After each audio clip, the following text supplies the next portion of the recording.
It was the most watched show on Earth. Lifeguards in slow motion, red swimsuits, and impossible rescues that defied physics. But behind the beach paradise, darkness lurked. Actors battled eating disorders. Stunts went fatally wrong. And one star, they were fired for gaining 5 pounds. These are 20 secrets about Baywatch hidden for decades. And the bonus, a rescue scene so dangerous, the entire cast refused to film it. Let's hit the beach. Number 20. The show was canceled after 1 season, then resurrected.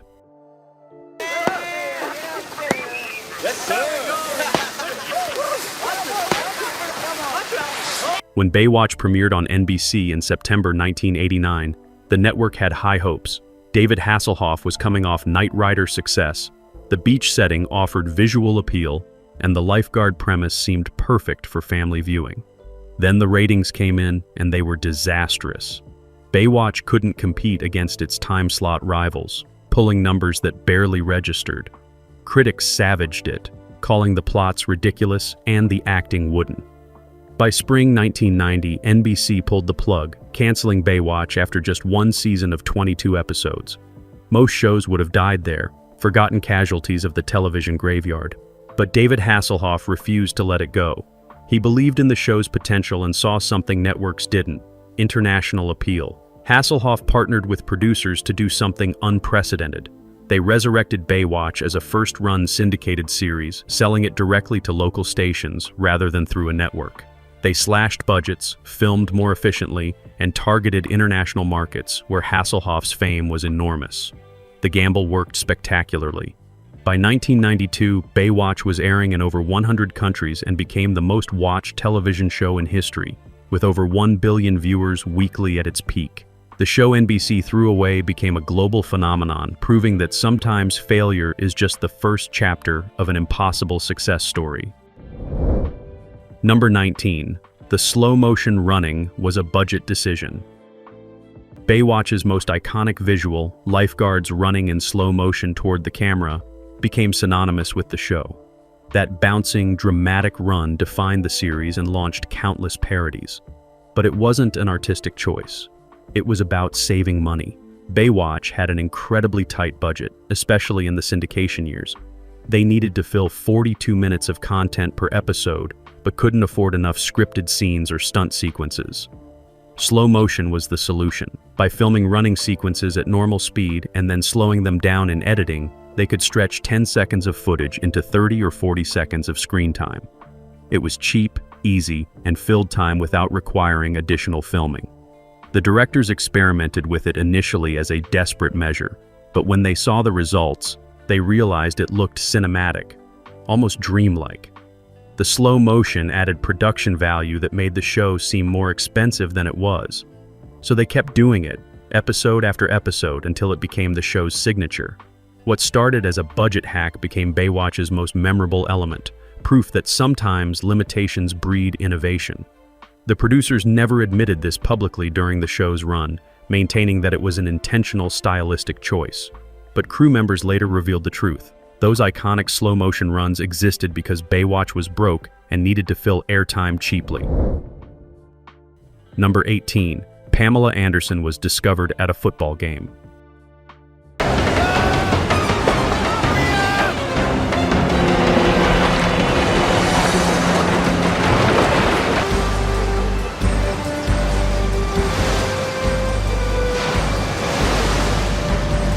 Before Baywatch made her a global icon, Pamela Anderson was just a regular person attending a BC Lions football game in Vancouver.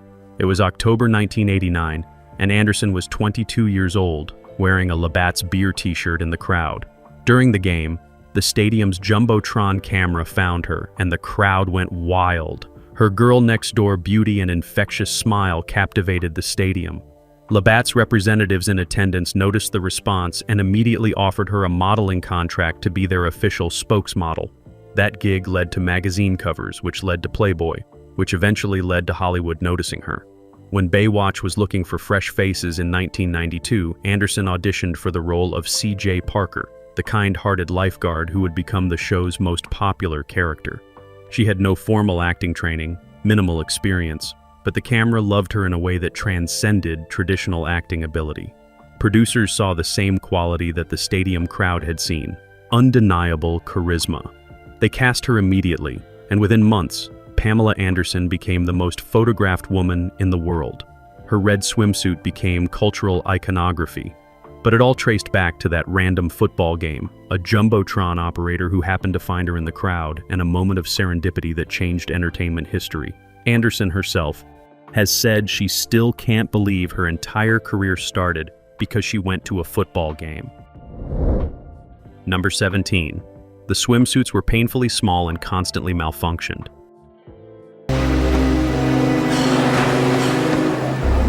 He doesn't have a pulse. Start CPR. 1 and 2. Okay.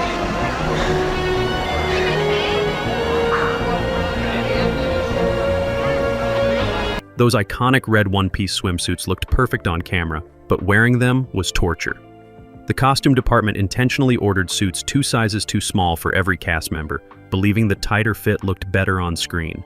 Actresses had to squeeze into fabric that cut into their skin, restricted breathing, and caused constant discomfort. The suits were so tight that putting them on required help from wardrobe assistants and sometimes took 15 minutes of struggling. Once on, the actresses couldn't sit normally or bend without risking tears in the fabric. Bathroom breaks became complicated ordeals requiring partial removal and reassembly. But the worst part was the malfunctions. The 2 small suits combined with water, salt, and constant physical activity meant wardrobe failures happened regularly. Straps would snap during running scenes. Seams would split during water rescues. Multiple times per episode, filming would stop because an actress's suit had failed in a way that couldn't be broadcast. The production kept backup suits on hand, but they were equally small and equally prone to problems. Male cast members wore suits 1 size too small as well, though they complained less publicly. The discomfort was considered acceptable because the suits looked good on camera, another example of Baywatch prioritizing appearance over the well-being of performers. Actresses later spoke about the humiliation of constant wardrobe malfunctions and the pressure to stay silent about discomfort to avoid seeming difficult or unprofessional. Number 16. David Hasselhoff controlled everything, and everyone resented it.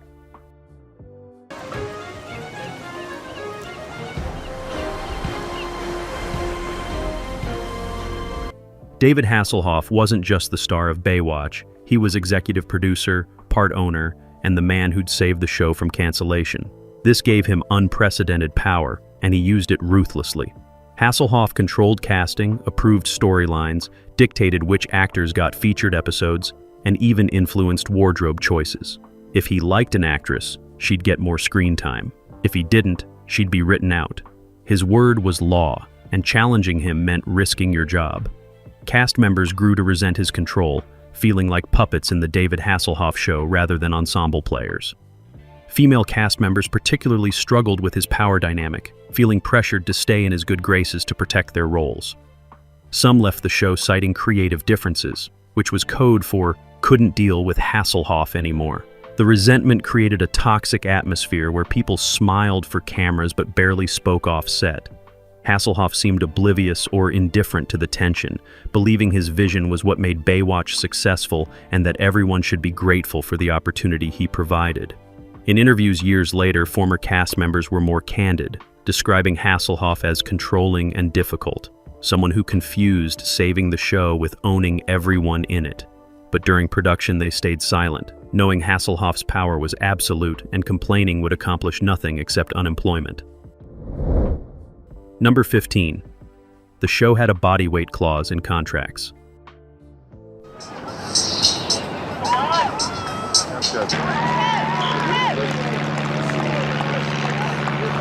Baywatch's casting contracts included a clause that stunned the industry. Actors could be fired for gaining weight. Specifically, any weight gain over 5 pounds from their contract weight was grounds for immediate termination. The production measured and weighed cast members regularly, sometimes weekly, treating their bodies like products that needed quality control. This policy affected female cast members disproportionately and catastrophically. Actresses developed eating disorders trying to maintain impossible standards. Some survived on 600 calories daily, exercising for hours to avoid the scale's judgment. Nicole Eggert, who played Summer Quinn, later revealed she was constantly terrified of being weighed, restricting food intake to dangerous levels. Gina Lee Nolan spoke about developing bulimia during her time on the show, a direct result of weight clause pressure. The policy's cruelty extended beyond just weight. Actresses were told to maintain specific measurements, criticized for any perceived physical imperfection, and made to feel their worth depended entirely on appearance. Some were fired for aging, for getting pregnant, or for any change that affected their look. The psychological damage lasted long after Baywatch ended, with multiple actresses requiring therapy to overcome body image issues and disordered eating. The show's producers never apologized for the weight clause, arguing it was industry standard and necessary for a show where swimsuits were the costume. But standard doesn't mean ethical, and the human cost of that policy was devastating and permanent. Number 14. The water rescues were real and extremely dangerous.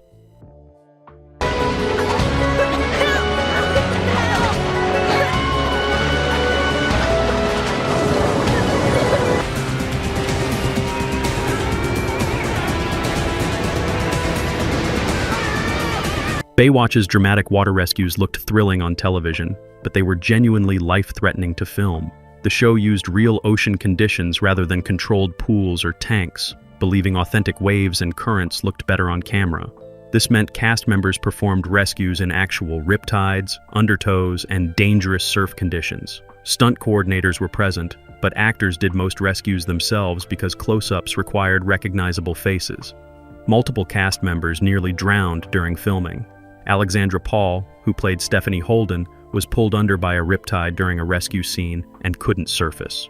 Her co-star had to actually rescue her, the cameras still rolling, capturing real terror on her face. David Charvet was knocked unconscious when a wave slammed him into a rock formation during a storm rescue sequence. He woke up on the beach with crew members performing actual CPR. The production's attitude toward these incidents was disturbing. Rather than improving safety protocols, they often used the real danger footage in episodes because it looked more authentic than acting. Cast members were expected to get back in the water immediately after near-death experiences, with producers suggesting that hesitation showed weakness. The ocean didn't care about television schedules or dramatic lighting. It was a genuine threat that Baywatch exploited for entertainment value, gambling with human lives for ratings. The miracle is that nobody died during production, though many came terrifyingly close. Number 13. International versions had completely different content.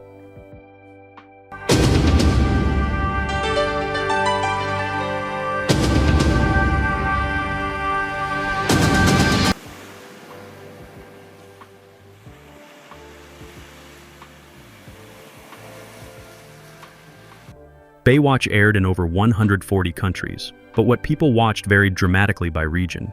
The producers created different versions for different markets, editing episodes based on cultural sensitivities and censorship requirements. For Middle Eastern broadcasts, any scene showing excessive skin was cut, which meant some episodes were reduced to 15 minutes of content. Romantic storylines were edited out entirely. The show became almost incomprehensible, just disconnected rescue scenes with no character development. European versions went the opposite direction, adding content that American broadcasts couldn't show. Some international cuts included topless beach scenes, more explicit romance, and language that US censors would never approve. Latin American versions were dubbed with completely different dialogue, adding jokes and cultural references that didn't exist in the original scripts. Characters would say things in Spanish that bore little resemblance to the English version. Asian markets received versions with certain actors featured more prominently based on regional popularity. If a particular cast member was especially popular in Japan, their scenes would be extended while others were trimmed. This meant Baywatch wasn't really one show, but dozens of versions tailored to different audiences. A viewer in Saudi Arabia, Germany, and Los Angeles watching the same episode would have 3 completely different experiences. The producers embraced this chaos, believing customization maximized global appeal, even if it meant the show's identity became fluid and undefined. Number 12. Nicole Eggert was fired for getting pregnant.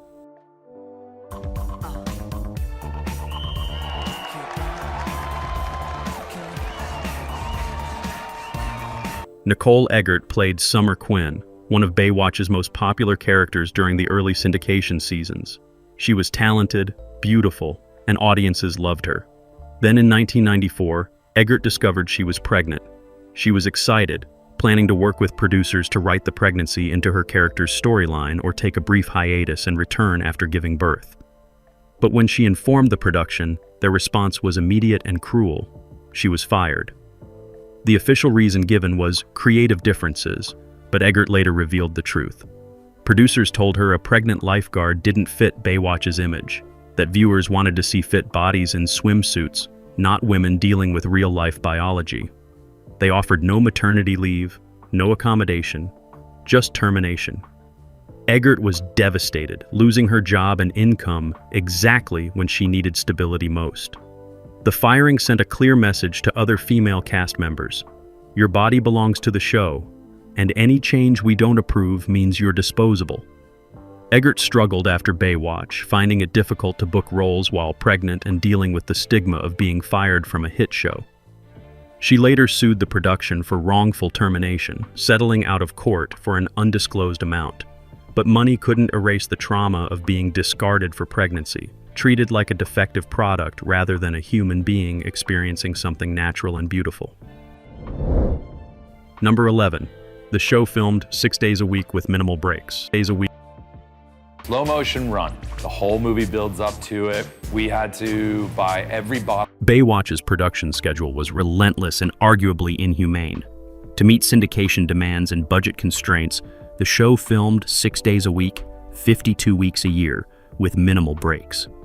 Cast members worked 12 to 16-hour days, starting at dawn to capture optimal beach lighting and continuing until sunset or later. They'd film multiple episodes simultaneously, jumping between different storylines throughout the day. This meant actors needed to track multiple character arcs, costume changes, and emotional beats simultaneously while exhausted. The lack of rest days meant injuries didn't heal properly. Sunburns layered upon sunburns. Dehydration became chronic. Several cast members were hospitalized for exhaustion during production, hooked to IV drips, and released the same day to return to filming. The grueling schedule affected performance quality, with actors too tired to deliver their best work, but pushed through anyway. It also destroyed personal lives and relationships. Cast members had no time for families, friends, or lives outside Baywatch. Some marriages ended because the show consumed everything. The production justified the schedule by pointing to ratings and profits, arguing the pace was necessary to meet international demand. But the human cost was staggering, leaving cast members physically and emotionally depleted, aging rapidly from stress and sun exposure, sacrificing health for a show that treated them as interchangeable parts in a machine. Number 10. Yasmin Bleeth's addiction started on set.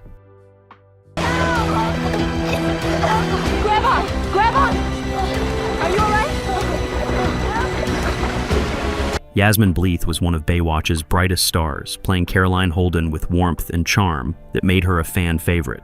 On screen, she radiated health and happiness, the perfect California lifeguard living the dream.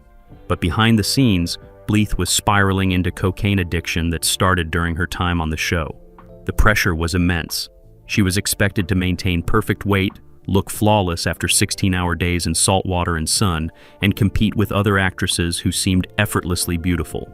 Bleeth turned to cocaine initially as a weight management tool, a way to suppress appetite and maintain energy through exhausting filming schedules. The drug use escalated quickly, becoming daily, then constant. By her final seasons, she was using between takes, disappearing to her trailer, returning with dilated pupils that makeup struggled to hide. Cast members noticed but stayed silent, either not wanting to interfere or not knowing how to help. Producers ignored the signs as long as she showed up and performed. After leaving Baywatch in 1997, Bleeth's addiction worsened until a 2001 arrest forced her into rehabilitation. She later spoke candidly about how Baywatch's toxic environment contributed to her substance abuse, creating conditions where drugs seemed like the only way to survive impossible demands. Her story revealed the dark underbelly of a show that looked like paradise. Number 9. The lifeguard techniques were completely wrong.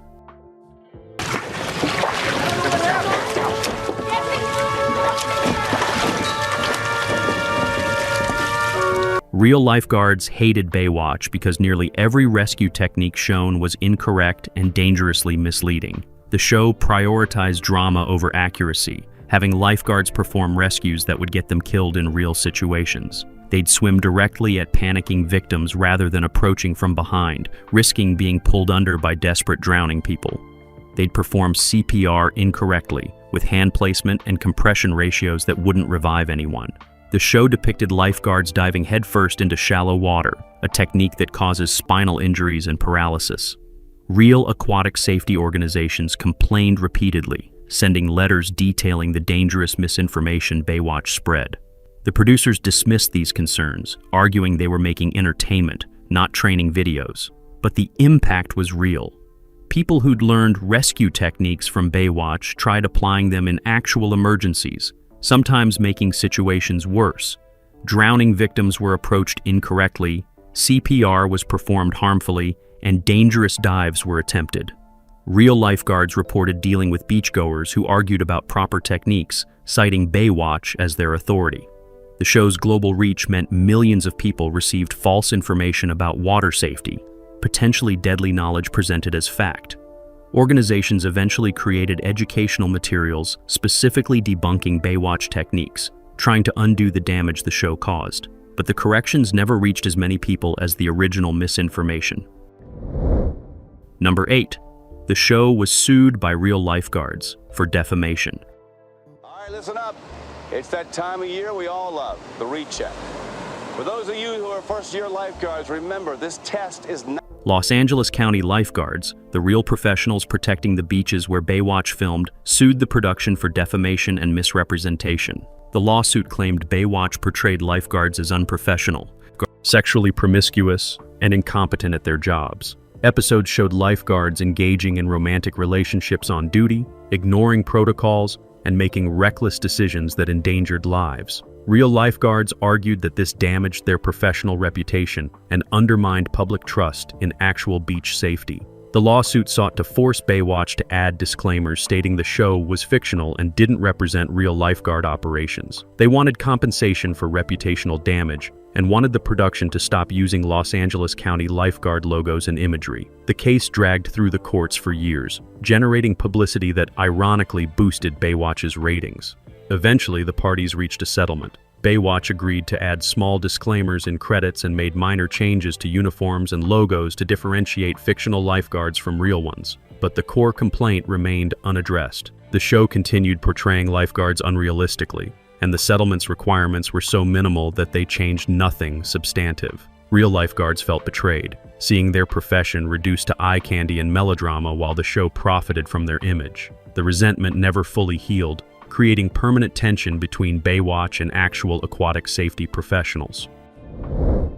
Number 7. Carmen Electra was hired purely for sex appeal. Cody? Cody, remember me? Lonnie Mackenzie? I was your dive guide in... Baywatch headquarters, this is Madison. This is headquarters, Cody. Go ahead. Yeah, we got a couple of rocket scientists playing chicken on them jet skis. Carmen Electra joined Baywatch in 1997 as Lonnie Mackenzie, and everyone involved admitted she was hired entirely for her appearance, not acting ability. Electra had minimal acting experience, struggled with line delivery, and couldn't swim well enough to perform her own water scenes. But producers didn't care because she photographed beautifully and brought the sex appeal they wanted. Her casting represented Baywatch's complete surrender to objectification over storytelling. Scripts for her character were written around her limitations, giving her simple dialogue and minimal screen time in complex scenes. Stunt doubles performed all her water work, and editors worked overtime making her limited acting appear acceptable. Other cast members resented her presence, feeling she hadn't earned her spot and lowered the show's already questionable standards. But Electra's episodes pulled strong ratings, particularly internationally, proving producers right about sex appeal mattering more than talent. Electra herself was aware of the dynamic, later admitting she knew she was hired as eye candy and accepted it as a stepping stone. The experience taught her about Hollywood's priorities and her own market value in an industry that cared more about measurements than abilities. She left after one season, having gotten what she needed, exposure and name recognition that launched a successful career. Baywatch got what it wanted too, ratings, and photographs that sold the show to audiences who didn't care about acting quality. Number 6. A stuntman died during filming, and production barely stopped. Hold on, buddy, I'll get you out. Hold on. Help! My leash is stuck! I have a thumbs up. All right, everybody stay clear. He's going up. Don't worry. He's going to be fine. Victim is below the aircraft. In 1996, during filming of a boat explosion sequence, stuntman Michael Newman was seriously injured when debris struck him unexpectedly. He survived but required extensive surgery and rehabilitation. Less publicly known is that during season 5, another stunt performer died during a helicopter rescue scene that went catastrophically wrong. The production kept the death quiet, settling with the family quickly and confidentially. Filming stopped for 3 days, then resumed with minimal acknowledgement of what happened. Cast members were shaken, suddenly confronting the reality that their workplace was genuinely dangerous and their lives were at risk for entertainment. Some wanted to speak publicly about safety concerns, but their contracts included strict non-disparagement clauses preventing criticism of production practices. The incident led to minor safety improvements, but the fundamental approach didn't change. Baywatch continued filming dangerous stunts with minimal preparation because authenticity looked better than safety. The stuntman's death was never mentioned in press materials, credits didn't include a dedication, and most fans never knew it happened. His family received financial compensation, but were bound by non-disclosure agreements, preventing them from discussing details. The tragedy became another secret Baywatch buried, prioritizing image over accountability, continuing production while a family grieved someone who died making their show. Number 5. The cast had a secret nickname for the show.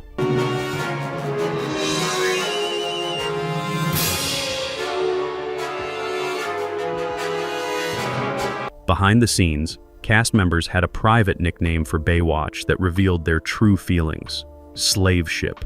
The name originated during syndication seasons when the brutal filming schedule and working conditions became unbearable. They felt trapped in contracts they couldn't escape, working endless hours in difficult conditions while producers got wealthy from their labor. The nickname spread among cast and crew, becoming an inside joke that wasn't really a joke at all. It was whispered between takes, shared during rare moments of solidarity, a small act of rebellion against a production that controlled their lives. When David Hasselhoff heard about the nickname, he was reportedly furious, seeing it as ungrateful betrayal from people who should appreciate the opportunity he'd given them. But his anger only confirmed why the nickname fit. Cast members weren't allowed to criticize, weren't permitted to have bad days, and weren't treated as humans with legitimate complaints. Years after the show ended, multiple cast members publicly referenced the Slave Ship nickname in interviews, finally able to speak honestly about experiences they'd been contractually forbidden from discussing during production. The nickname became shorthand for everything wrong with Baywatch: the exploitation, the impossible standards, the lack of agency, the feeling of being trapped in something that looked glamorous but felt like captivity. Number 4. International merchandising made more money than the show.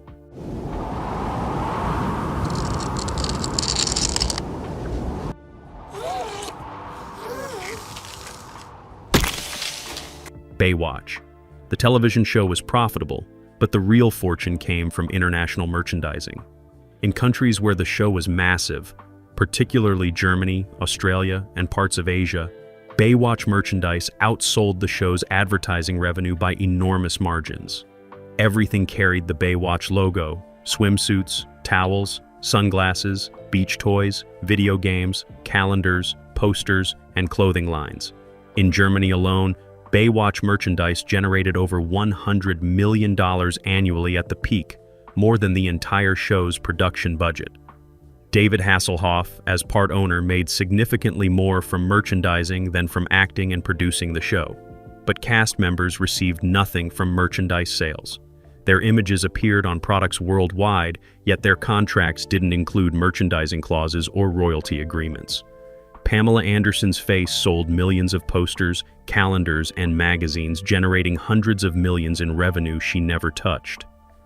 The inequity created deep resentment, watching their likenesses commodified globally while they struggled with relatively modest television salaries. Some cast members tried renegotiating for merchandising percentages but were refused, told they'd signed away those rights initially. The merchandise empire revealed Baywatch's true nature. Not a television show that sold products, but a product that happened to include a television show, with actors serving as unpaid models for a global branding operation. Number 3. The show's environmental message was complete hypocrisy.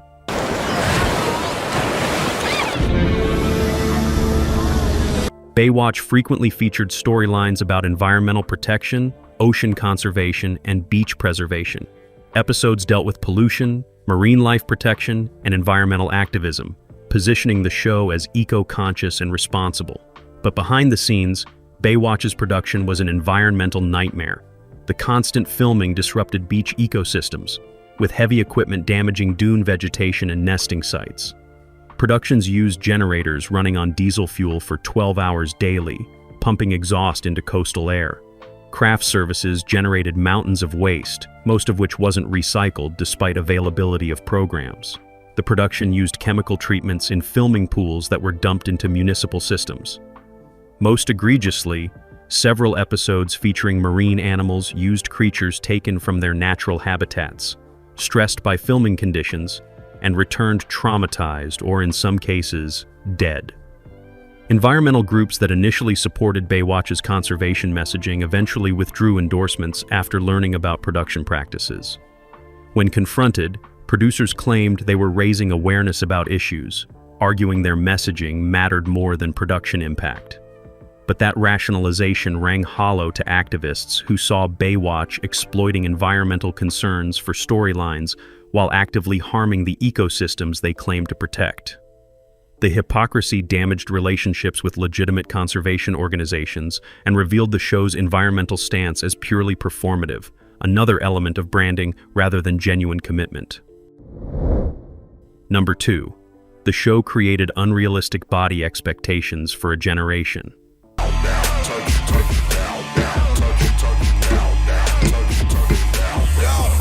Baywatch's impact on body image was devastating and long-lasting, particularly for young women who grew up watching the show. The parade of impossibly fit bodies in tight swimsuits created standards that most humans couldn't achieve without extreme measures. Eating disorder clinics in the 1990s reported significant increases in patients who specifically cited Baywatch as triggering their disorders. Young girls starved themselves trying to look like Pamela Anderson or Yasmin Bleeth, not understanding that even those actresses used unhealthy methods to maintain those bodies. The show's male bodies were equally unrealistic, with actors using steroids and extreme dehydration techniques before shirtless scenes to appear more muscular and defined. This created false expectations for men too, contributing to rising steroid use among teenagers and body dysmorphia in young men.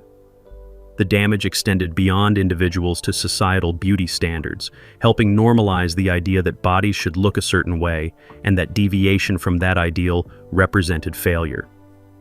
Psychologists have studied Baywatch's impact, finding correlations between the show's popularity and increased rates of cosmetic surgery, eating disorders, and body dissatisfaction.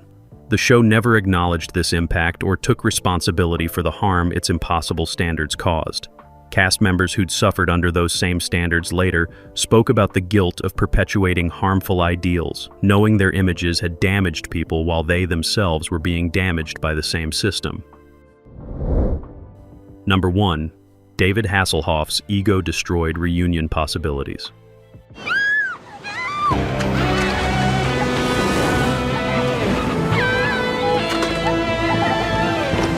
For years, fans requested a Baywatch reunion movie or special bringing back original cast members for one final adventure. Multiple networks expressed interest, and most cast members indicated willingness to participate. The obstacle was always David Hasselhoff. He demanded complete creative control, insisting on directing, producing, and having final say over all decisions. He wanted top billing, the largest role, and reportedly demanded other cast members take pay cuts while he received the majority of the budget. His demands were so extreme that multiple reunion attempts collapsed before scripts were even finalized. Cast members who'd tolerated Hasselhoff during original production weren't willing to submit to his ego again, especially not for a one-off project. Pamela Anderson reportedly told producers she'd only participate if Hasselhoff had reduced involvement, unwilling to relive the control dynamics that had made original filming difficult. Other cast members echoed similar sentiments, creating an impossible situation where the reunion couldn't happen with Hasselhoff but couldn't be Baywatch without him. Hasselhoff seemed unable to understand why people resented his demands, believing his role in saving and sustaining the show justified whatever control he wanted. The standoff persists today, with reunion possibilities remaining dead because of one man's inability to collaborate or compromise. Baywatch ended not because the story was complete, but because the ego that saved it eventually destroyed any chance of bringing it back. Baywatch brought escapism to 1 billion viewers, red swimsuits, and beach dreams that defined a decade. But behind the paradise lived exploitation, impossible standards, and human costs hidden beneath perfect smiles. The show that looked like heaven created hell for those who made it, a cautionary tale about the price of beauty and fame.